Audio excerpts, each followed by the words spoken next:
Hey, thanks for joining us for the Hemi-Sync podcast. Our guest today is Russ Hudson.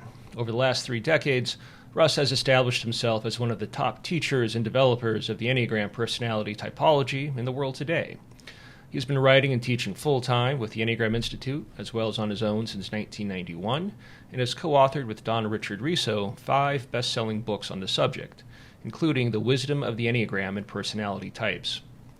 These books are widely considered to be not only groundbreaking contributions in the field of Enneagram studies, but also important contributions to the literature of psychological type and have been translated into French, German, Italian, Spanish, and many others, with more on the way.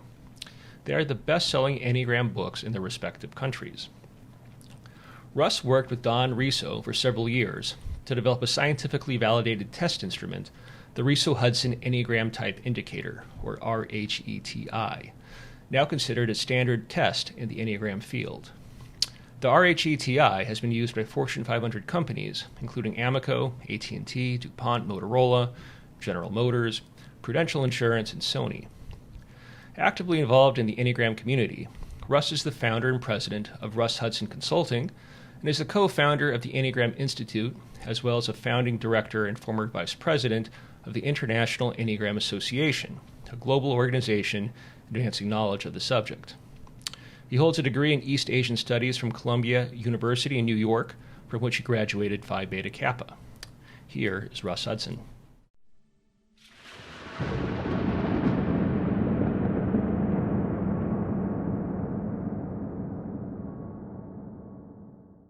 So Russ, thanks for joining us. We're having this conversation at a time when the Enneagram has really entered popular consciousness, kind of mainly as a life hacking tool for strivers and professional types.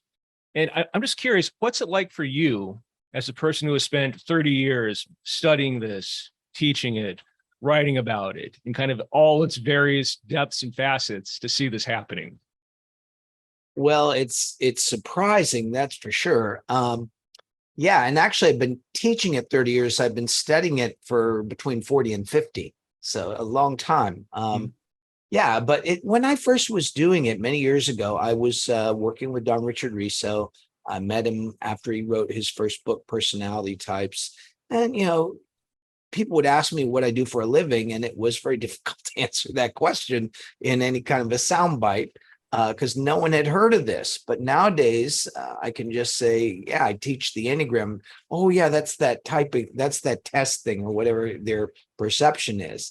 Yeah. But it's been amazing to see how quickly it's been spreading these days. We used to say over and over, oh, I think the Enneagram might break out this year. But the last few years, it really did. Yeah, I mean, it's almost turned into kind of like a Myers-Briggs type, personality type thing, but it goes so much deeper than that. Right. And so first, like, what would you ascribe this newfound popularity to? Is there any one thing you can point at? Well, I think some of it is it's just been around a long time. It's long enough for it to have some credibility and legs. Like if it was a fly-by-night thing, it probably would have vanished, would have peaked and left, but it just keeps growing. I think that's part of it. Part of it is it's become very popular with coaches, life coaches, professional coaches. It's really helpful for people in the coaching profession. But also, I think the other big factor was people in mainstream religions started to discover it. So here in North America, for example, there's a lot of Christians, evangelicals even, who have discovered it, that it's very helpful.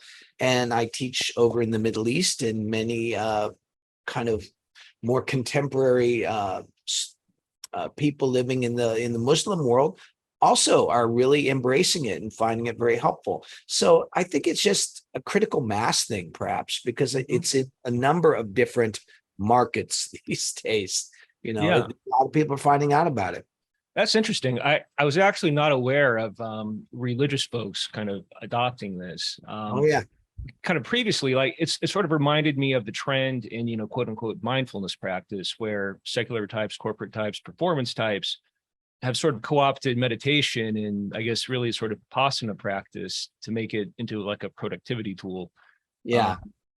So what are your general feelings about that? Do you think that that the increased notoriety helps or does it present certain problems as well?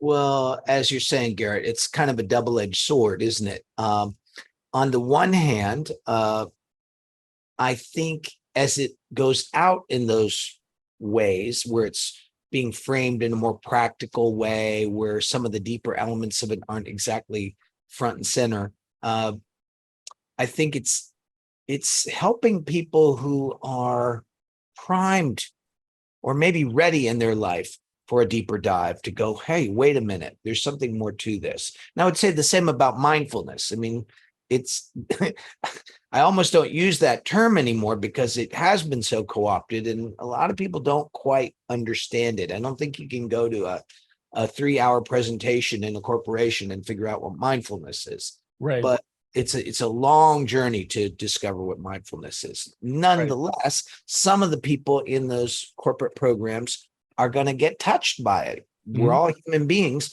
And as such, they're going to say, hey, there's something more to this. And they're going to want to go on to the next level. And so from that point of view, I think it's okay. And it's sort of inevitable, don't you think? That's just human nature. Mr. Gurdjieff, the guy who we'll talk about, who originally brought the Enneagram, used to say, there are always those who will steal crumbs from the table. Meaning people will just take little dribs and drabs of a teaching that they can make some with and they run with it. Gurdjieff had a bunch of great quotes. I think one of my favorites is man loves his sleep. Yes. And his suffering. And his suffering. Yeah. So we'll get more into that too. So so now that we've touched upon Gurdjieff, can you tell us a little bit about where we think the Enneagram comes from? Yeah, sure. Well, it's kind of complicated because it isn't from one source. The modern Enneagram movement, such as it is sort of an amalgam, a synthesis of several different streams. Now, in great antiquity, they may have been more integrated than they were for a long time. But one element of it is the symbol, which has a tremendous pedigree and is based in various ideas from the Western spiritual Hermetic tradition. But the typology is another stream. And it was Gurdjieff who brought the symbol into the awareness of the modern world, along with some of the deeper ideas behind it, the idea of the centers, the idea of presence, the idea of the transformation of the human psyche along certain lines, the whole basic core and raison d'etre of the Enneagram.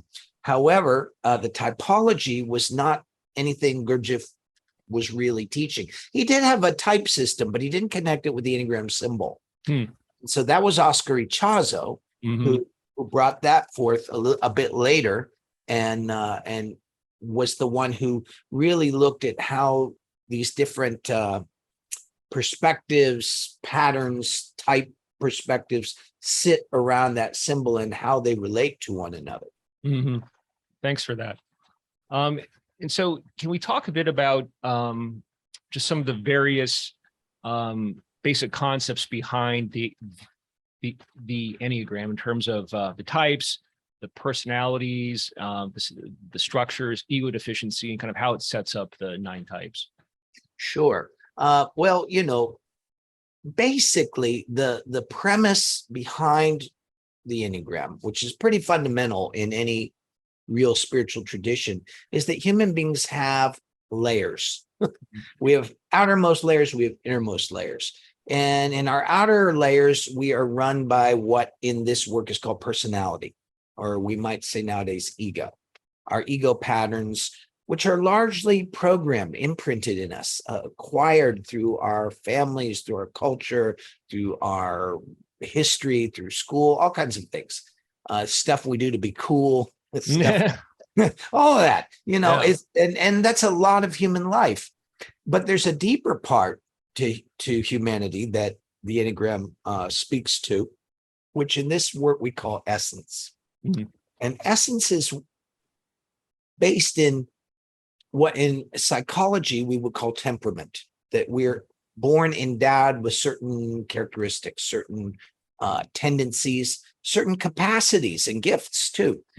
So in the traditions behind this, the idea was to sort of liberate that essential nature from its the ways it's obscured by the problems of personality, so that our gifts can more freely flow in the world. So that's the whole basic thrust of it. And however, sometimes, as you were pointing out, in the way it's talked about in modern times, people don't even mention the essential part of it. It's just, here's the different kinds of personalities, and great, where do you go with that? Right. And so that is kind of like the pop culture approach to this. So like, here are the personality types. Here's how you hack it or work with it. Right. But really you're saying the personality types are covering up something more essential, that is really kind of our true nature, our true talent, our true ability. Yes, that's right. And so is it worth maybe talking about some of the personality types now, so folks can maybe get a sense for what we're talking about in more concrete fashion, and maybe even recognize themselves in some of what we're reviewing here? Yes. Well, sure. There's different sequences, orders you can go in, but I historically have started with point 8 and go around the circle of the Enneagram. Other people do it different ways. But just looking at them, each of them begins with a gift. And then as we develop an ego pattern, our direct experience of that gift diminishes, and it turns into some kind of reactive pattern. And so starting with point 8, and the reason I start with point 8 is instead of point 1, is the 8, 9, and 1, all three of them refer to body intelligence, kinesthetic intelligence, gut intelligence, and the possibilities and distortions of that. So 8 is about how, when we're more present, we feel more alive. We feel more vivid. We feel more confident, empowered, like we can take our place in the world. We have a voice. And so that's beautiful. That's part of the gift of it. It gives us natural leadership capacities, a lot of really great stuff. But as we lose the sense of that, the direct experience of it, as we lose presence and awareness, lose mindfulness, so to speak, and get caught in our personality, it turns into trying to control everything, trying to be the boss of everything, trying to also sort of armor ourselves, because without that confidence, we feel like life is going to come get us. And so we better have some good walls up. And so that's point 8. And so, approximately a ninth of human beings, that will be their main thing. It doesn't mean they're only that. And that's an important thing to say. And we don't learn this so we can just go around acting like our type. We learn it so that we can see the box we've unwittingly put ourselves in, and how to open to a broader range of human capacities. Right. So that's a great point. So people tend to have one type that predominates, but most folks are working more than one type. Yeah, it's just common sense, really. But one of them is like the root of your ego ecosystem. It's what's running the show more than anything else. And it doesn't mean that, again, the other stuff isn't there. But if you can find the root, it's a much quicker road to liberation and inner freedom than messing around with the details forever and ever. Right. Cool. So should we move around the Enneagram to maybe a different corner and give people a different flavor for some different types? Sure. Where would you like to go? Well, let's see. So I am an 8, so that kind of vibed with me. Maybe like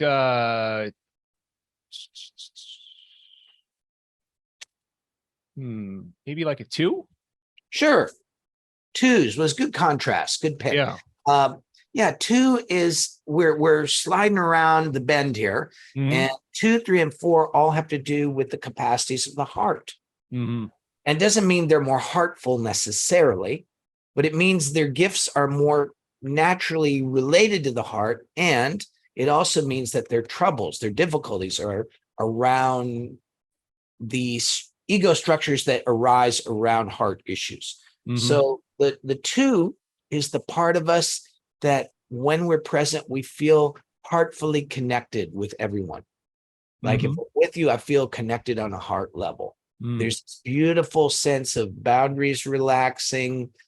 We feel more loved. We feel more loving.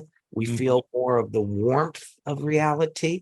And, of course, we might feel that with a friend, with a loved one. We can feel this with an animal. It's a part like our cute dog comes and is looking at us because we're having a bad day. We just feel that connection. But you can have this even on your own. You could be out in the middle of the woods or on a mountaintop or on the beach or something.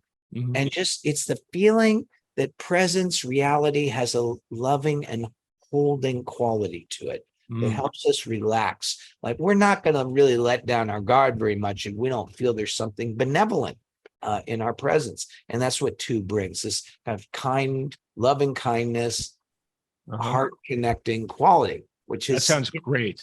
yeah, So who doesn't like that, yeah. right?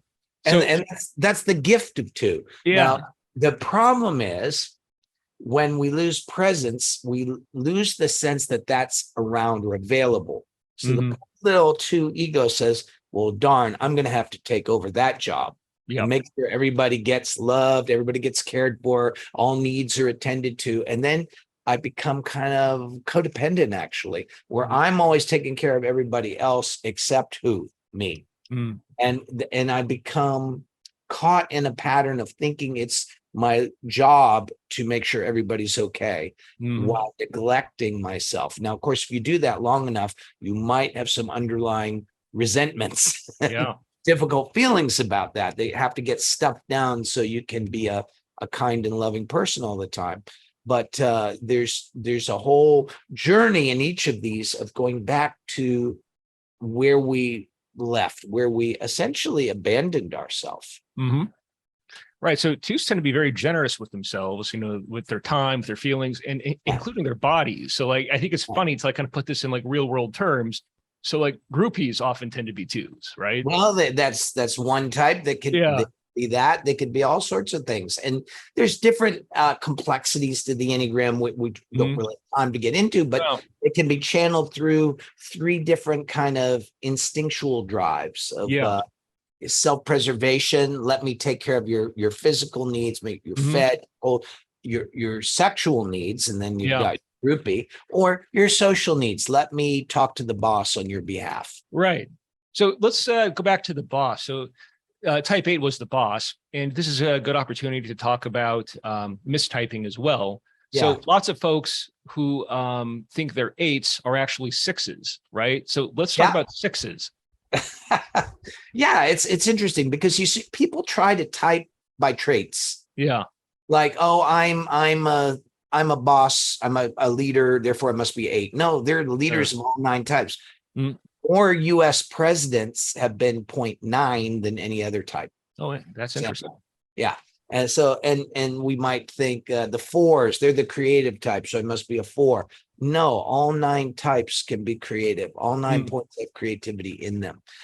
Sixes are interesting because they often look like a lot of other types, and sixes are often the last one to figure out I'm a 6 is me. Like everybody has my number, but I'm because when 6 is about the head center, Uh-huh. and 6 is about the capacity to recognize what's actually here now, what's taking place in and around me, to meet all that with awareness. I mean, 6 is really the mindfulness type. Mm. 6 is about the natural capacity to pay attention, to be aware of things, to be on top of what's happening and to attend to what's happening. Mm-hmm. Something needs my attention, I'm on it. That needs my attention, I'm on it. Now, that's a beautiful capacity, and where would we humans be without it? And sometimes that entails taking leadership positions. Somebody has to step up to the plate here. I don't really want to, but I will. However, when we lose that direct capacity, the feeling of having to deal with everything comes along with a feeling of overwhelm. Like reality's coming at me and I'm having to deal with it all the time. So it produces an underlying affective anxiety of I'm the only one who's just trying to keep all the holes in the dike plugged. I'm trying to keep everything afloat, and I'm stressed and I'm overworked. And I tend to try to deal with problems by thinking about them. Like, what could go wrong with my job? What could go wrong with my marriage? What could go wrong with this country, etc. And so I'm thinking about that so that if any of that happens, I can deal with it. But the net effect is that my mind is filled with problems. Yeah. And it feels like my life is nothing but a bunch of difficulties, when in fact it may be, by any normal human standards, going just fine, but it doesn't feel that way to me. Gotcha. So there's that it's the way we just live in this very stressed out way. Gotcha. Interesting.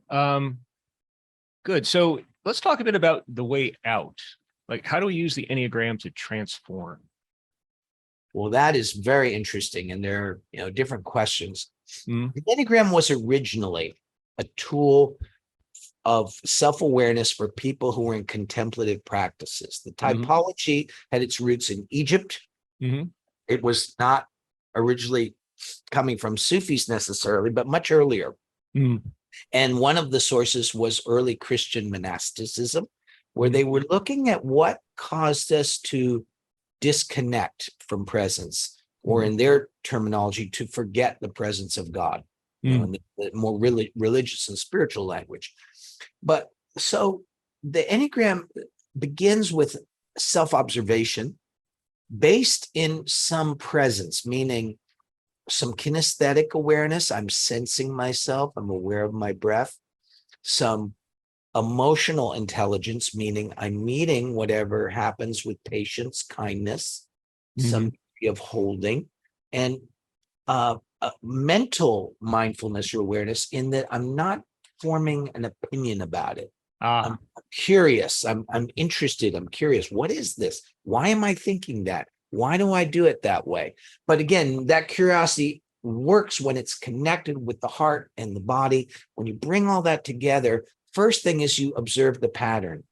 This pattern keeps coming up again and again and again. That's why people trying to find their type and they're just reading some description. Well, I like Jeeps, therefore I must be a this. No, that's not where you're going to find it. It's in observing these deeper patterns that usually run a little bit beneath the level of our normal awareness. But once you see that and you become aware of that pattern, you become aware of deeper emotions, difficulties that are related to the perceived loss of essence. That how I lost my soul. There's a sense that goes back to very early in our childhood of being disconnected from, in a sense, the best part of us. And there are various psychological patterns that come up, but mostly you run into a kind of a headwind of emotional, challenging emotions. I'll put it that way. And as you go through that, even to a kind of inner emptiness, a kind of stillness, but through that stillness, we rediscover the qualities that we thought were lost. And it's not a one-shot deal. It's something you go back and forth on, hundreds, if not thousands of times. But gradually, there's like a shift in the balance where we don't exactly get rid of the personality, but the personality takes its proper place and our essence is more liberated to be where we live our lives from. That's a great way to put it. So I think a lot of people who have concepts of enlightenment or realization think of the ego or the personality as something that they're going to get rid of. Right. And that's not what happens, is it?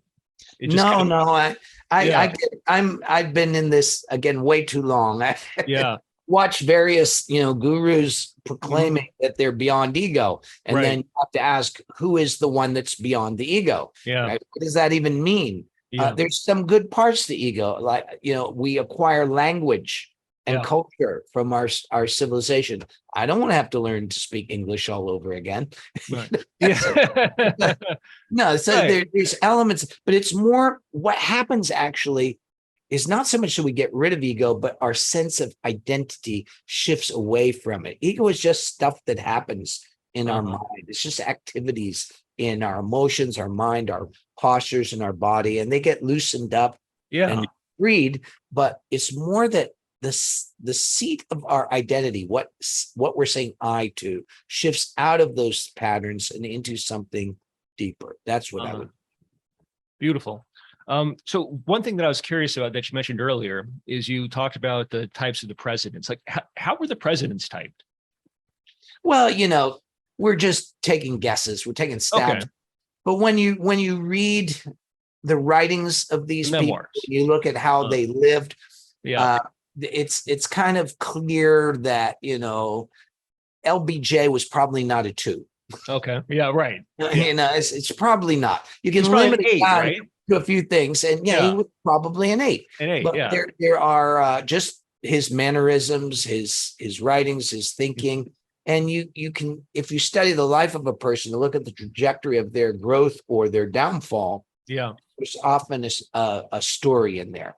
The themes of the rising and falling of our consciousness in relation to the gifts of our type are the stuff of myth, of storytelling, of a lot of people in Hollywood, screenwriters and actors and directors, are using the Enneagram to create more believable and helpful story arcs. That's very interesting. So as you go back to kind of the type 9 and the presidents, is there anything about type 9 that you think lends itself to becoming president or a person of that stature? Yeah.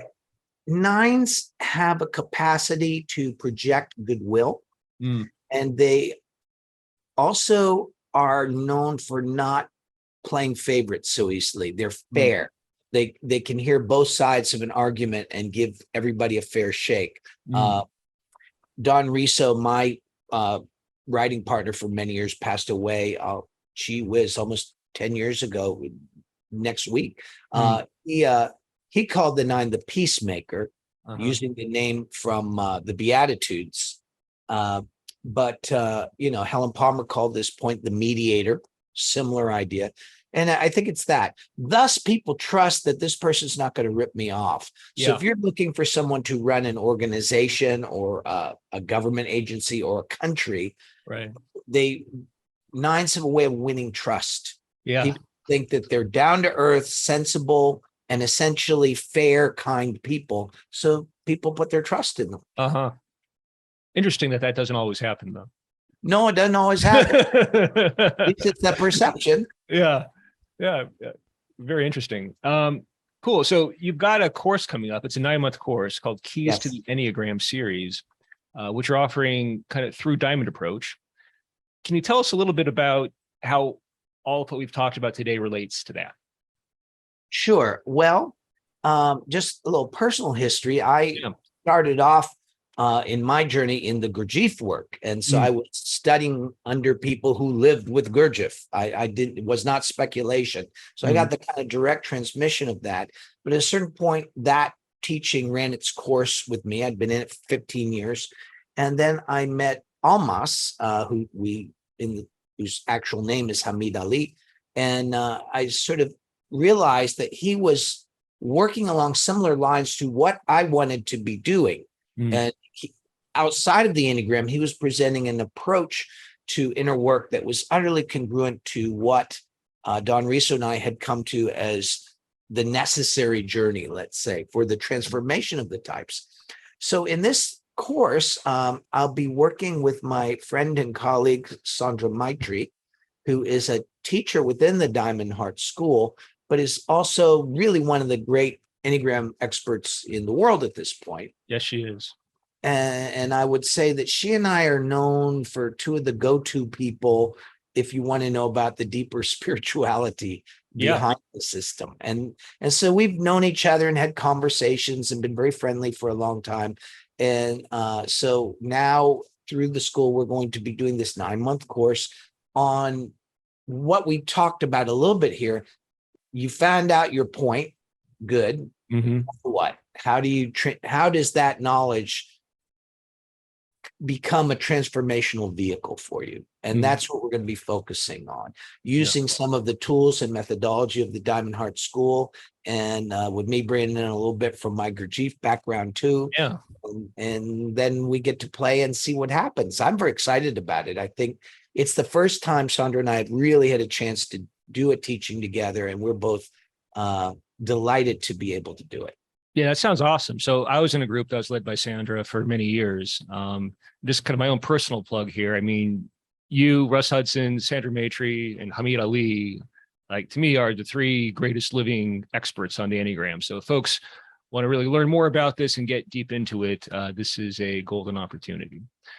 So that course starts September 10th, right? Yes, Awesome. Do believe so. Awesome.